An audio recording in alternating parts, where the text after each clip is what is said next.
we need to talk about metadata, specifically content metadata. What's so important about it? That will become obvious in a moment. I'm Seth with ViewNexa. Let's get into it. First, let's establish what metadata even is. The term itself means data about data. In terms of content, the content itself is the data, so its metadata would be things like title, genre, season and episode numbers, descriptions, ratings, tags, default language, captions, transcripts, production credits, even the thumbnail image. It's all metadata, and it's incredibly important. Which leads us back to why. And the short answer is because it makes your content easier to find. That goes for viewers and search engines, yes, but do you know what else needs to be able to find your content? Algorithms. Now, most people hear the words content and algorithm in the same sentence and they immediately think social media, YouTube, TikTok, Instagram, etc. But algorithmic curation is the standard for more than just social media. It is in fact the standard for the entire streaming industry. Netflix, Amazon, Roku, LG, Samsung, Vizio, they're all using some form of algorithmic curation that adapts to and predicts user behavior. And it's not just video either. Music, podcasts, video games, really all playable media. It all uses algorithmic curation to push itself to the front of a large and noisy library. And that same algorithmic curation runs entirely on metadata. But there's more to this subject than just whether or not your content has any metadata. How good is that metadata? How complete and accurate and thorough is it? How is it formatted? What platforms is it optimized for? All of these questions are equally as important. That importance extends beyond curation and discovery too, because it also ties into analytics. Not to say that metadata and analytics are the same thing, because they are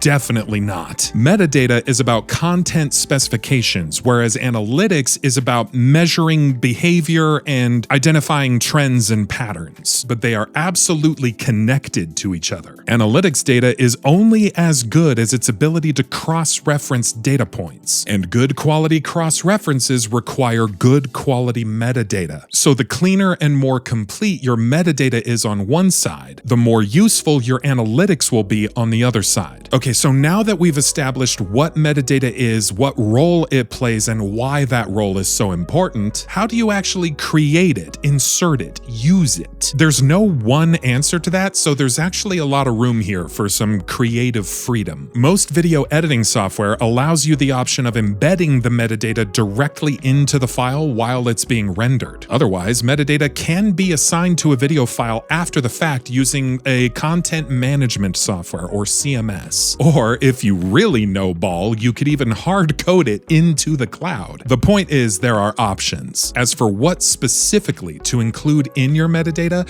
the safest answer I can give to that question is as much as possible. There's really no such thing as too much metadata. Just make sure that it's well organized to prevent it from getting noisy. A more specific answer would really depend on industry-wide consensus about what metadata standards should be. Fortunately, just such a standard might be in the process of emerging. You may have heard of the audience measurement firm called Nielsen, which has a digital arm called Gracenote. And Gracenote has designed a proposed standard for all content metadata across the industry. A standard which a growing number of third-party destination platforms are starting to require as a matter of compliance. Given the brand recognition and adoption rate, I think it's pretty safe to say that if you ensure that your metadata is Gracenote compliant, you're probably well set up for the future. I will say though, as a person who's had some first-hand experience with Gracenote's metadata standards, the most difficult part of compliance is probably going to be the thumbnails. There are so many variations required for just one thumbnail to accommodate for all the different use case scenarios. Just be ready to spend lots of time and attention on making sure you have lots of high quality thumbnails. So there's your high altitude crash course in content metadata. If you want to succeed in this climate,